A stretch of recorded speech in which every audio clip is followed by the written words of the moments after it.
umuntu nicyo kinyabuzima gishobora kukugirira nabi kitagamije kugukuramo ibyo kurya. Ishyari gusa cyangwa se ubugome. Umuntu akaba afite byose ariko n'umutwe wawe akawushakisha. Ibindi binyabuzima bikora nabi kubera inzara. Niyo mpamvu uhuye n'intare ihaze nta nubwo yakurya irirukanka irahunga rwose. Akaba ari bimwe mu byo wazirikana. Akanyuma wenda twasorezaho impamvu intare ari umwami w'ishyamba. Nuko intare nta yindi nyamaswa yayinesha bishoboka. Niyo ya nyuma nuva mu bijyanye n'inyamaswa zirya izindi, intare niyo ibanza. Intare y'ingabo ishobora kwirwanaho. Noneho impamvu intare irenze nuko nubwo inyamaswa yayifata ikayinesha koko ukabona ko yayinesheje, igira tekinike ya nyuma yo kwirwanaho, kandi iyo tekinike nta nyamaswa ishobora kuyihanganira. Iyo tekinike ni iyihereye. Nuko intare iyo ibonye igiye gutsindwa iratontoma cyane. Urusaku rw'intare ruryana cyane mu matwi ku buryo inyamaswa zose zo ku isi zihita zihunga iyo zumvise urusaku rw'intare, kubera ko ni urusaku ruryana mu matwi. Nta nyamaswa ishobora kwihanganira urwo rusaku.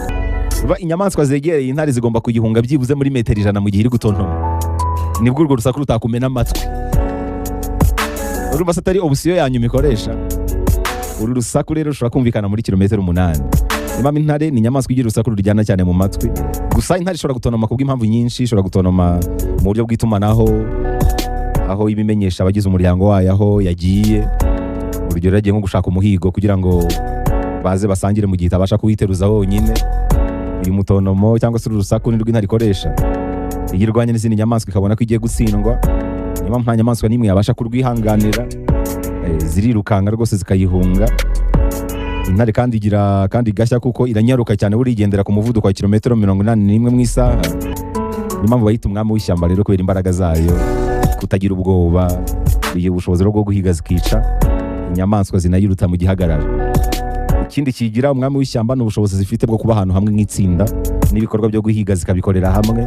Ni ibintu bidakunze kurangwa izindi nyamaswa z'inkazi zirimo ingwe, ibisamagwe n'ibindi. Niyo mpamvu abahanga mu mibereho y'inyamaswa bavuga ko nta nyamaswa n'imwe ihiga intare igamije kuyica ngo iyirye. Mu ruhererekane rw'uko ibinyabuzima bigenda biryana, intare iza hejuru, izindi zose zikaza inyuma gutyo. Nubwo nta nyamaswa ishobora guhiga intare ngo iyirye, nk'umwami intare igira abanzi nanone rimwe na rimwe bishobora guhanganira umuhigo. Urugero impyisi. Buriya niba hari umwanzi w'intare mu ishyamba ni impyisi. Guhangana kw'intare n'impyisi biterwa nuko akenshi zirya inyamaswa zimwe, zigakunda guhurira ku muhigo umwe. Rero niyo impyisi iciye urwaho intare ntoya cyangwa ishaje, ishobora kuyimerera nabi cyangwa se zikayihurira hari nyinshi. Indi nyamaswa ishobora guhangana n'intare ariko zikabikora zitabara ni inzovu, imbogo, agasumbashyamba. Mujya mubibona nko kuri televiziyo, hari igihe rwose imbogo igira gutya igakubita ihembe hasi igaterura intare ikayijugunya nk'iri. Akenshi biterwa n'igihagararo kidasanzwe cy'izi nyamaswa.